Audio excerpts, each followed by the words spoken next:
안녕하십니까. 뉴스데스크 강원입니다. 내일 새벽 시간 삼척과 남부 산지에 호우예비특보가 발표된 가운데 내일 밤까지 강원 영동 지역에 돌풍과 천둥, 번개를 동반한 많은 비가 내리겠습니다. 예상 강수량은 강원 영동 30에서 80mm, 영동 남부의 많은 곳은 100mm 이상, 강원 영서 5에서 20mm로 특히 오늘 밤부터 내일 아침 사이 시간당 20mm 내외의 많은 비가 집중되겠습니다. 강원지방기상청은 강한 비와 함께 동해 중부 전해상에 최고 3.5m의 높은 파도가 칠 것으로 보고 풍랑주의보를 발표했습니다. 오늘 오후 6시 기준으로 강원도 내 코로나19 확진자가 2,315명 발생했습니다. 지역별로는 강릉 291명, 속초 142명, 동해 111명, 삼청 66명, 정선 47명, 태백 46명, 고성 38명, 양양 35명 등으로 누적 확진자 수는 79만 5천 명을 넘겼습니다. 어제 엿새 만에 도내에서 2,000명대 확진자가 발생한 가운데 오늘까지 이틀 연속 2,000명대 확진자가 발생하고 있습니다. 확진자는 늘었지만 병상 가동률은 어제보다 5%포인트가량 줄어든 55.7%를 기록하며 비교적 여유 있는 상황입니다. 강릉 수력발전소 발전 재개를 위한 공론화가 시작됐지만 한국수력원자력과 자치단체 간의 갈등 상황은 여전합니다. 강원도는 이달 말 3차 갈등 조정회의를 열기로 했지만 견해차는 여전히 평행선을 달릴 것으로 보입니다. 홍한표 기자가 보도합니다. 지난 1991년 발전을 시작한 강릉 수력발전소. 백두대간에 15.6km 길이의 터널을 뚫어 평창 도암댐의 물길을 강릉으로 돌린 뒤 수직 낙하 에너지를 이용해 전기를 생산하는 유역 변경식 발전소입니다. 하지만 준공 10년 만인 2001년 발전 방류를 중단했습니다. 축산단지와 고랭지밭, 골프장, 리조트 등에서 흘러나온 오폐수가 도암댐으로 그대로 흘러들면서 평창과 정선의 송천과 횡계천뿐 아니라 강릉의 남대천까지 극심한 수질 오염 피해를 초래했습니다. 결국 강릉 시민들이 결집해 2001년부터 발전 방류를 중단시켰고 지금은 송천 쪽으로 하루 평균 5만 톤씩 자연 방류만 이뤄지고 있습니다. 그런데 최근 강릉 수력발전소의 재가동 논의가 다시 뜨거워지고 있습니다. 운영사인 한국수력원자력 측은 도암댐 가동 당시와는 달리 상류에 생활하수 처리 시설이 조성돼 주요 오염원의 유입이 크게 줄었고 수질 개선 방법도 찾았다는 입장입니다. 여기에 신재생에너지 수요 증가, 탄소 중립 등의 환경 문제까지 겹치며 강릉 수력발전소 재가동이 대안이라는 겁니다. 직접적인 수질 개선이 필요한데 이럴 때 필요한 많은 선진 기술이 있거든요. 이 선진 기술은 지역과 협의하고 의논하면서 같이 연구하면서 적용하도록 노력하도록 하겠습니다. 이를 둘러싼 자치단체들의 입장은 조금씩 나뉘고 있습니다. 강릉시의 경우 성산면 주민은 재가동에 찬성하는 반면 여전히 남대천 오염을 우려하며 반대하는 시민들도 많습니다. 이에 따라 지난 3월 강릉 수력발전소 측과 시민의견 수렴을 위한 공론화 협약을 맺고 여론의 추이나 다른 지자체의 행보에 주의를 기울이고 있습니다. 합리적인 물 이용 방안에 대한 연구 용역을 거치도록 계획되어 있습니다. 방류가 중지되었던 사유인 수질 2등급 개선은 기본적으로 충족시켜야 된다는 그런 입장입니다. 반면 송천이 흐르는 정선군의 경우 반대 기류가 심합니다. 도암댐 수질이 2급 이상이어야 방류 여부를 결정하겠다는 2005년 국무조정실의 결정 기준을 충족하지 못하고 한국수력원자력이 제시한 제올라이트를 활용한 수질 개선 방법은 안전성이 전혀 입증되지 않았다는 입장입니다. 댐은 홍수조절용으로 가고 댐 내에 퇴적물을 준설한 후 수질을 개선하고 방류구를 통하여 자연 유화하는 방식으로 가야 된다고 저희들은 촉구하는 것입니다. 정성군은 여기에 도암댐이 송천 수계에 미치는 영향을 분석하기 위한 연구 용역에도 나서고 있습니다. 정성군은 송천의 생태와 환경, 수질 등을 계절별로 조사하고 있습니다.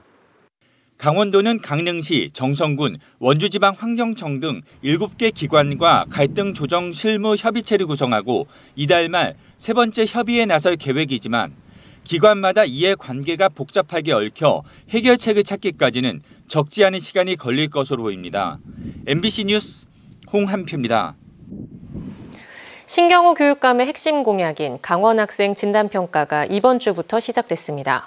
학생들의 학력 수준을 진단해서 학력을 올리고 코로나19로 인한 교육 격차를 해소하겠다는 구상인데요. 첫 진단평가는 희망한 60%의 초중학교에서 치러집니다. 허주희 기자입니다. 중학교 2학년 교실입니다. 2교시 수학시험 시작을 알리는 종소리가 울립니다. 선생님이 강원도 교육청에서 온 문제지를 학생들에게 나눠줍니다. 진단평가를 치르기까지 준비 기간이 짧은 탓인지 오류가 있는 문항도 종종 발견됩니다. 여기가 B가 C, D로 되어 있는데 이거 알파벳만 좀 바꿀게요. 기말고사 기간과 겹치는 바람에 중학교는 50%의 학교에서만 진단평가를 신청했습니다. 자유학년제가 적용되는 1학년을 제외하고 2학년과 3학년이 대상입니다. 이번 진단평가를 계기로 저의 실력을 알 수 있게 되어서 좋은 경험이 된 것 같아요. 다음 주에는 초등학교에서 진단평가를 치릅니다. 전체 초등학교의 65%인 229개 학교가 신청했습니다. 4, 5, 6학년이 대상입니다. 초등학교 4학년은 국어와 수학 시험만 치릅니다. 나머지 학생들은 영어까지 3개 과목을 평가합니다. 중학교 3학년 영어 문제지입니다. 세부적인 평가 결과는 다음 달에 각 학교로 통지됩니다. 서술형 문제는 각급 학교 교사가 채점을 하고 나머지 객관식에 대해선 강원도 교육청이 전문 업체에 의뢰해 평가 결과를 분석하는 방식입니다. 첫 진단평가라 어떤 식의 평가 결과가 나올지가 큰 관심사입니다. 좀 준비된 상태에서 진행했으면 좋았을 그런 아쉬움은 있는데 일단 치러진 다음에 뭔가 자료가 잘 준비되어 있다면 부모님들한테도 나쁘진 않을 것 같습니다. 많은 도움이 될 것 같습니다. 강원도 교육청은 내년 1월에 학부모 상담 주간을 운영해서 평가 결과를 공유하고 앞으로 진단 결과를 축적해 학생 지원 체계를 구축하겠다고 밝혔습니다. MBC 뉴스 허주입니다.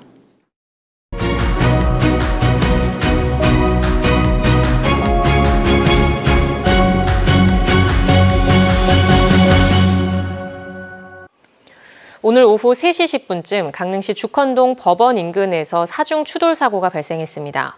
이 사고로 SUV 차량 운전자를 포함한 6명이 가슴 등에 통증을 호소해 병원으로 이송됐고 사고 수습으로 1시간가량 일대 교통이 마비됐습니다. 경찰은 정확한 사고 원인을 조사하고 있습니다.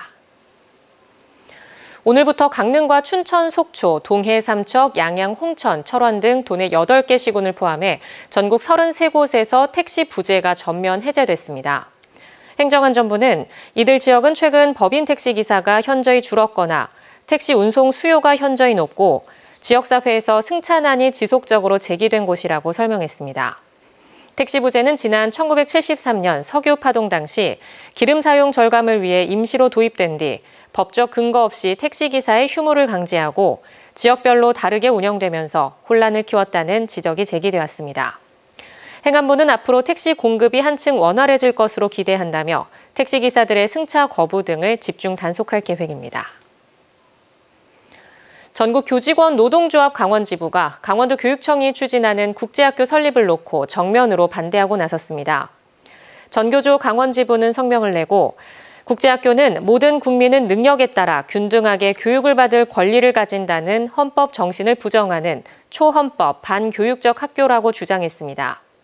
또 외국법인이 설립하는 국제학교는 우리나라 교육관련법을 적용받지 않으며 교육부와 교육청의 관리 감독도 피해갈 수 있다며 치외법권적 행태를 좌시하지 않겠다고 덧붙였습니다. 강원도 교육청은 내년 6월 강원특별자치도 출범을 앞두고 교육자치 특례 발굴에 속도를 내는 가운데 국제학교 설립을 추진하고 있습니다. 강원뉴스 마칩니다.